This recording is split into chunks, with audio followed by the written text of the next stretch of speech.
ने पूरे मध्य प्रदेश में मासूमों की जान ली है। उसमें से एक के बाद एक चौंकाने वाले खुलासे हो रहे हैं।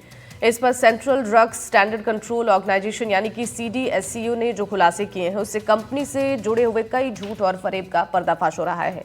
किस तरह जान से खिलवाड़ किया गया है, कितनी लापरवाही बरती जा रही है, ये सब कुछ अब खुलकर सामने आने लगा है। एक रिपोर्ट आपको दिखाते हैं।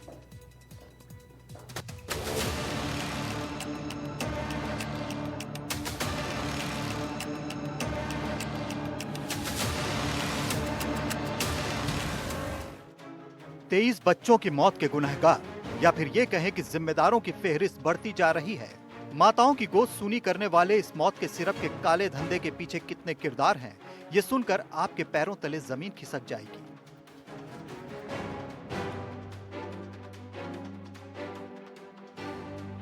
जहरीले कफ सिरप की जांच जब से शुरू हुई है, तब से एक एक करके कई हैरान कर देने वाले खुलासे सामने आए हैं। पर जो रिपोर्ट CDSCO ने बनाई है, उसने कई सवाल खड़े कर दिए हैं, क्योंकि एक खौफनाक लापरवाही तमिलनाडु के औषधि नियंत्रण विभाग की भी उजागर हुई है।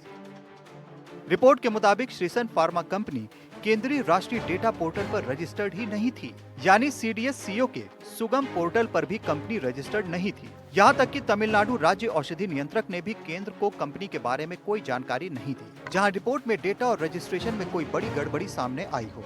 CDSCO ने आरोप लगाया कि शुरुआत में तमिलनाडु सरकार ने केंद्रीय टीम के साथ सहयोग भी नहीं किया। श्रीसन फार्मा का कभी किसी एजेंसी ने ऑडिट ही नहीं किया। राज्य ड्रग कंट्रोलर ऑर्गेनाइजेशन ने केंद्रीय सिफारिश के बावजूद कोई कार्रवाई नहीं की और कंपनी दशकों से चलती रही। कंपनी WHO GMP प्रमाणन के बिना ही चल रही थी। यानी श्रीसन फार्मा कंपनी जो देश भर में अपनी दवाई बेच रही थी, वो केंद्र सरकार की नजर में थी ही नहीं।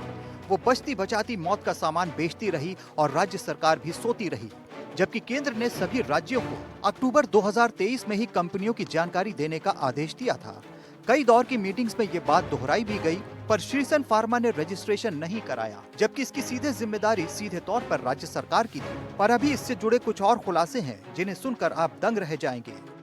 श्रीसन फार्मा को 2011 में लाइसेंस दिया गया था। 2016 में लाइसेंस रिन्यू भी हुआ, जबकि फैक्ट्री की हालत बेहद खराब थी। CDSCO की किसी भी ऑडिट में श्रीसन फार्मा शामिल नहीं हुई। क्षेत्र में सभी दवा कंपनियों की ऑडिट में लाने की जिम्मेदारी राज्य की है। सूत्रों से मिली जानकारी के मुताबिक जांच के दौरान भी कई समस्याएं सामने आई। 2016 से 2022 तक की रिपोर्ट में खुलासा हुआ है कि औषधि विभाग ने दवा की सैंपलिंग और निरीक्षण में भारी कमी की, यानी तय मानकों से कम सैंपल्स टेस्ट किए गए। जबकि इससे पहले CAG रिपोर्ट में भी तमिलनाडु औषधि नियंत्रण विभाग की लापरवाही का जिक्र किया गया था। MP FDA के कहने पर तमिलनाडु ने 1 और 2 अक्टूबर को ऑडिट किया, लेकिन केंद्र को इसकी जानकारी नहीं दी। 3 अक्टूबर को केंद्रीय टीम तमिलनाडु के कांचीपुरम पहुंची। जब जांच के लिए केंद्रीय टीम फैक्ट्री पहुंची, राज्य के औषधि अधिकारी कई बार फोन करने पर भी नहीं आए। उसी रात राज्य ने कहा कि सिरप में 48% DEG मिला और फैक्ट्री सील की। इससे भ्रम की स्थिति बनी। 4 अक्टूबर को CDSCO ने लाइसेंस रद्द करने और कानूनी कार्रवाई की मांग की। 8 अक्टूबर को MP पुलिस ने कंपनी के मालिक को गिरफ्तार किया, पर तमिलनाडु ने अब तक कोई कदम नहीं उठाया है। यहाँ तमिलनाडु की ड्रग कंट्रोल सिस्टम भी कहीं न कहीं अब सवालों के घेरे में है, क्योंकि पहले उसने जांच ही नहीं की और जब की भी तो रिपोर्ट साझा नहीं की। और जब बच्चों की मौत का आंकड़ा बढ़ा तो अचानक से उसने DEG की बात करके सबको हैरान कर दिया। ऐसे में सवाल तमिलनाडु की औषधि नियंत्रण प्रणाली पर उठने लाजमी है, क्योंकि उसने न तो कंपनी पर सही समय पर कार्रवाई की और न ही सही निगरानी रखी, जिससे जहरीला सिरप बाजार में पहुंचा और बच्चों की जान चली गई। जब हालात बिगड़ते गए तो अब शहर शहर जहरीले सिरप को ढूंढा जा रहा है, उसे नष्ट किया जा रहा है। शनिवार को दिल्ली में भी कोल्ड ड्रिंक सिरप पर बैन लगा दिया गया, पर अब देर बहुत हो चुकी है। अब अपने बच्चों को खो चुके परिवारों को उम्मीद कार्रवाई से है कि उन्हें न्याय मिलेगा। Bureau report, NDTV India. खांसी और कफ के कई सिरप मार्केट में है, लेकिन मामले में कोल्ड ड्रिंक के सामने आए तो कफ सिरप में मिलावट और काले कारोबार का सच भी सामने आया। आखिर क्यों दर्द की दवा ने दगा दिया और कैसे कफ सिरप बच्चों की मौत की वजह बन गई, इस पर सबसे सरल भाषा में पूरी डिटेल के साथ हम आपको बताएंगे कि मुनाफाखोर कंपनियां कैसे चंद पैसों के लिए जहरीला कफ सिरप बनाती हैं। एक रिपोर्ट देखिए।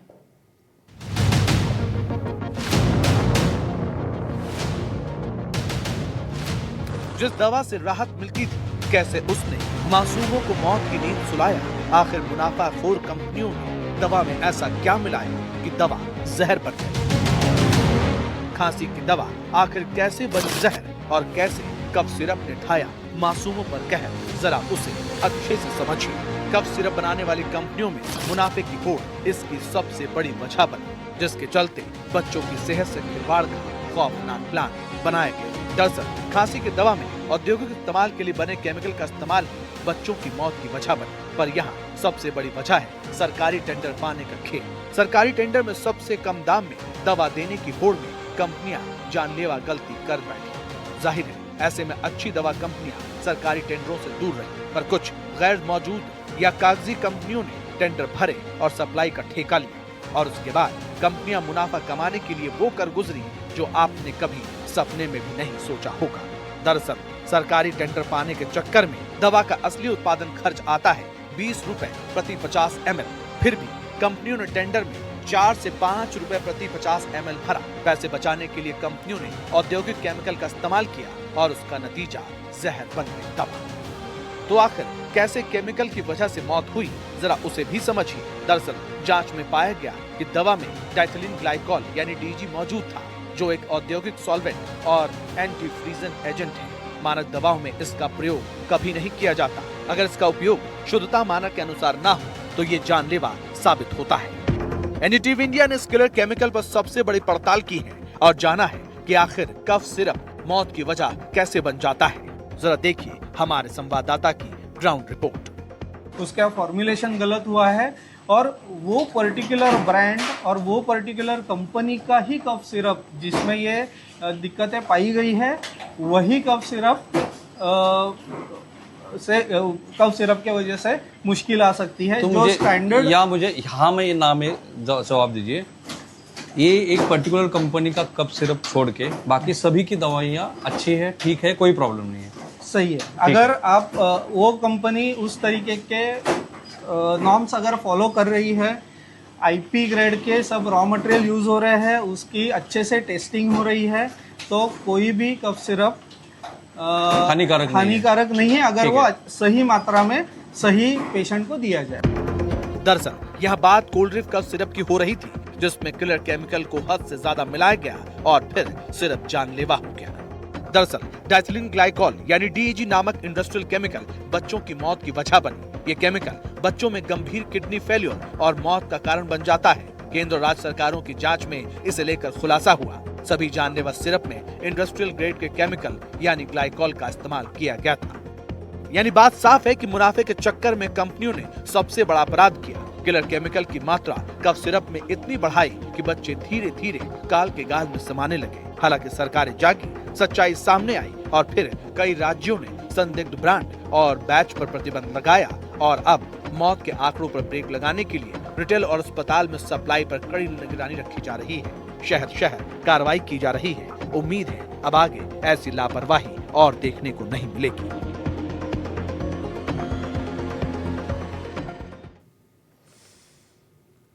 और इसी के साथ इस बुलेटिन में बस इतना ही। नमस्कार।